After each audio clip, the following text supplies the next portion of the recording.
এখন বাজে 10টা 15। আর আগে দিদিরা আসছে, ওরা বাড়ি থেকে বেরিয়ে গেছে। আর মানে এখানে পৌঁছাতে পৌঁছাতে ওই 2:30-3টে বাজবে। এবার ওরা আসে মানে এই খাওয়া দাওয়ার আয়োজন। সেই বাবু সকালে বাজারে গেছিলো, বাজার থেকে নিয়ে এসছে মাংস আর মাছ।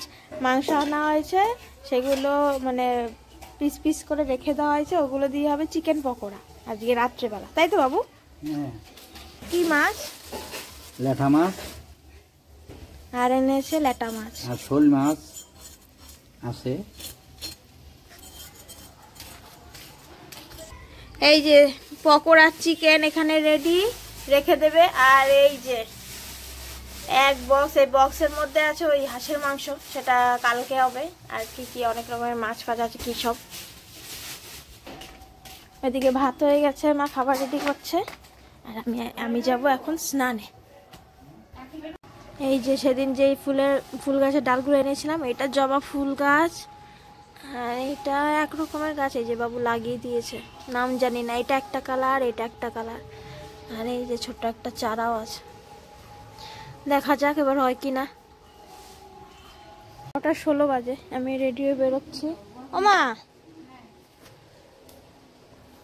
আর দিদিরাও পৌঁছে গেছে। ওরা দমদম থেকে ওদের ট্রেনও ছেড়ে দিয়েছে এই 10 মিনিট আগে। ওরা আসছে, আর সেই এসে বাড়ি এসে রাতে দেখা হবে ওদের সাথে। একটা 2-এ রানাঘাটে নামলাম, আজকে আবার বনগা ট্রেনটা 4 নম্বরে দিয়েছে।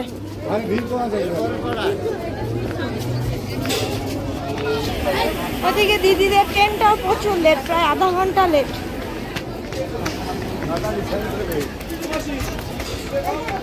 ওদের কি তাপ।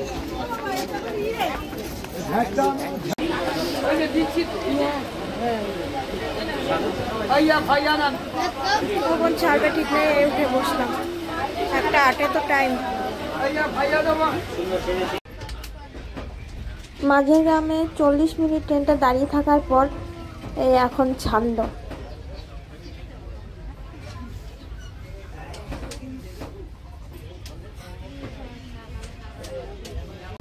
রানাঘাট থেকে বনগাঁ যাওয়ার এই রাস্তায় দুপাশে ফাঁকা জমি, আর এখন সব শীতের সবজি লাগানো হয়েছে। আর সর্ষে গাছগুলো বড় হয়ে গেছে, আর পুরো জমি হলুদ হয়ে আছে, কি সুন্দর লাগে দেখতে।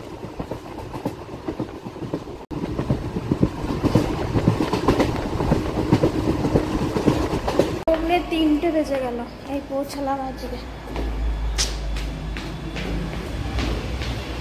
ভালো এক কথা বলে না। সেন্টারে কারেন্ট চলে গেছে অনেকক্ষণ। আর এখানে কি করবে, সবাই বসে একটু গল্প করছে।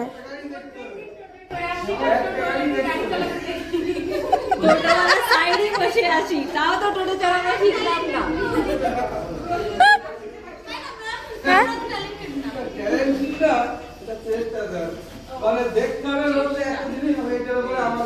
মোবাইলই দেখো, মোবাইলই বেশি ভালো এক্সপ্লেন করে দেবে না।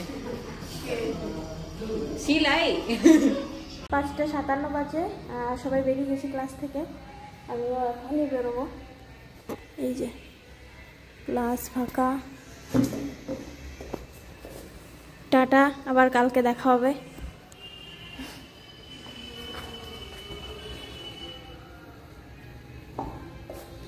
বাজে 6:10। গোপালনগর স্টেশনে তো এলাম, কিন্তু বনগাঁ ট্রেন জাস্ট একটু আগেই পাস করলাম, বনগাঁ দিকে গেল। তো ওটাই তো ব্যাক করে আসবে, আজকে আবার ট্রেন লেট করে দেবে, কখন আসবে কে জানে। 6:10-এ ট্রেন ঢুকছে, 6:40-এ। আর প্ল্যাটফর্মে কারেন্ট চলে গেছে, চারদিকটা পুরো ঘুটঘুটে অন্ধকার। 7:08-এ নামলাম রানাঘাটে, এখন দৌড়ে দৌড়ে 1 নম্বরে যেতে হবে।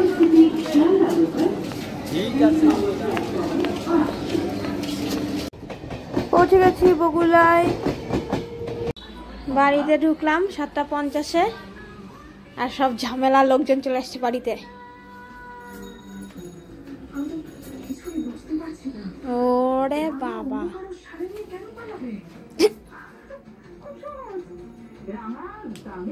এত নাক ডাকছে ঘুমিয়ে।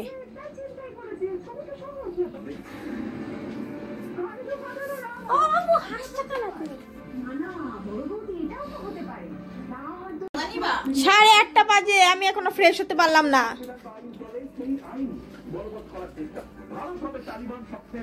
কি করছিস তুই? চলে এসেছিস আবার ঝামেলা করতে।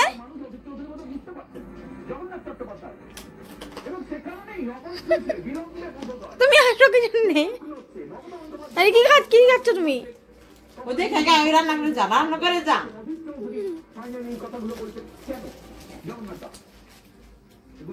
তোর কি হয়েছে?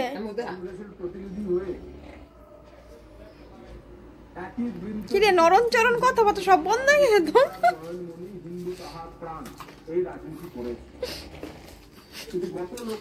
আমার দে আমারটা। বাবা ঘর বলিস না। এই নাও মা। বাবা এই যে কি খাও তো? নাও, এই কত চিকেন পকোড়ার এই ভাজবে, এখানে রেডি হচ্ছে।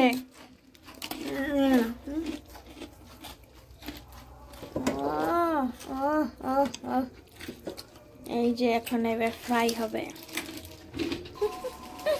এনে এনে ভাত খাবি না? ভাতটাকে খা। না না, আমি এখন আর ভাত খাবো না। ভাত খাই মানে দেখি তো অনেকে ভাত খাইছে, তারপরে তুই ভাত খা। তুমি খাও ভাত।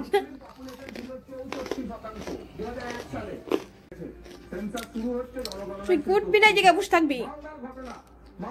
ইয়াহু!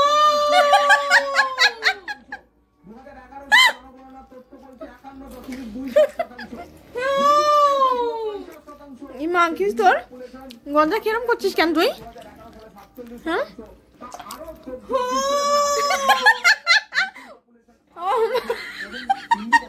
ও মা, এই দেখো ওই জন্য কেমন করছে।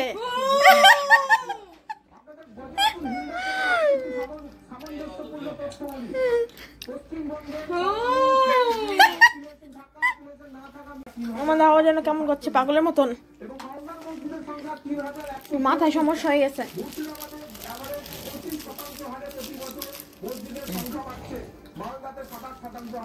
কখন ঘুমাইছিস?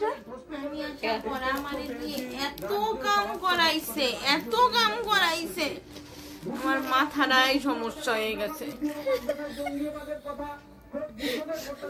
ওরে ওর শাশুড়িও কাজ করায়, ওর মা ওরে কাজ করায় ওরে দিয়ে, আর ওর শাশুড়ি ওরে দিয়ে কাজ করায়, ওর মা ওরে দিয়ে কাজ করায়।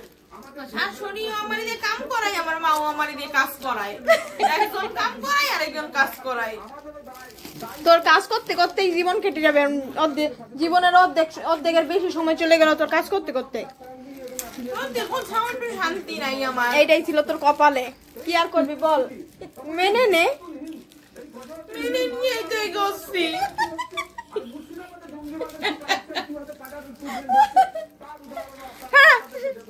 আমি ফ্রেশ হয়ে যাই। পাগলে পোলাপ শুনলে আমার কাজ হবে না। মেনে নিয়ে আগাচ্ছে। এই যে হচ্ছে কেএফসি স্টাইলের চিকেন ফ্রাই এখানে। এই যে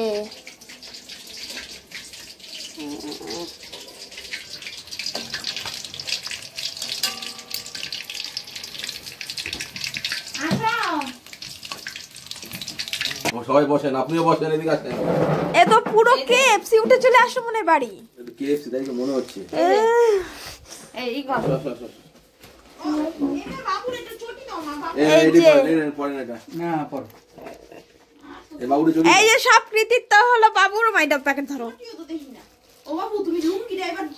সেই প্রায় কতক্ষণ হয়েছে দাঁড়িয়ে দাঁড়িয়ে ভাজলো? প্রায় 1.5 ঘন্টা। সব 1.5 ঘন্টা দাঁড়িয়ে দাঁড়িয়ে সব ভাজলো। নাও এটা এই তোলো তোলো তোলো।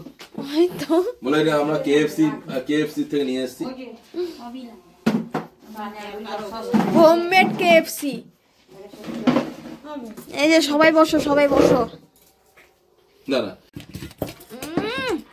দুর্দান্ত। এই যে ওইটা না এখন কাছাকাছি করার দরকার আছে মা। কোনটা ওইটা আছে কিছু দেখি না আমি। দাদা কিরকম কি? আমি ছোট বাটি নিয়ে আসি। অসাধারণ অসাধারণ।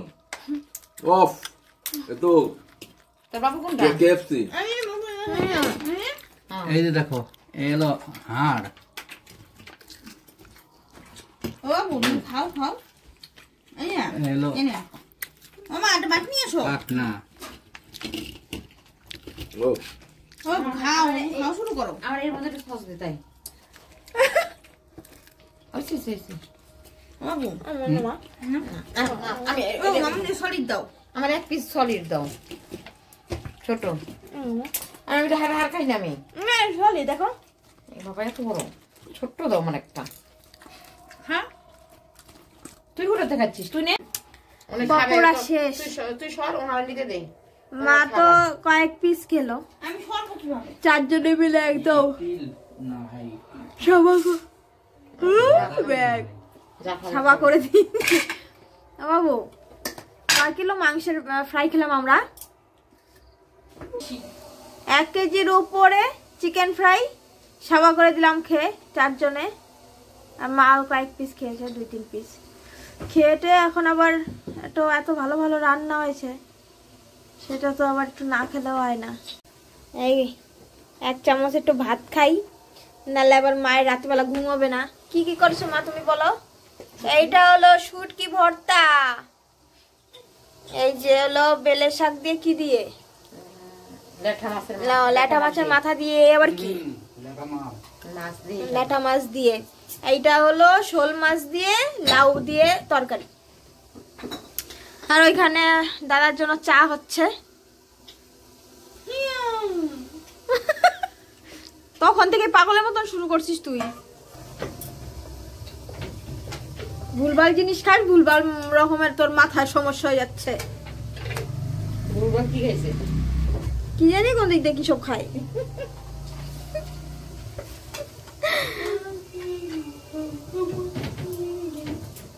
তো আজকের ভিডিওটা এখানে শেষ করছি। যদি কিছু ভালো লেগে থাকে তাহলে একটা লাইক করো, কমেন্টস করো, প্লিজ চ্যানেলটা সাবস্ক্রাইব করো। দেখা হবে নতুন ভিডিওতে। তোমরা সবাই ভালো থেকো, সুস্থ থেকো, গুড নাইট। সময় দাও এই গেছে তুই কিছু বলবি? তোর হাব্বা দেখাবি তোর নাটক? ওরে দেখার কাম করায় তুই আবারও কাজ কর, কাজ করতে করতে তোর ভোর হয়ে যাবে। করতে থাক, থামবি না। এইগুলো দেখে সবাই বুঝতে পারবে কি যে আমাকে দিয়ে তোরা কত কাজ করাস। হ্যাঁ, তুই তো কাজের মেয়ে, সেই জন্য। রাত 11টার সময় কে কাজ করে?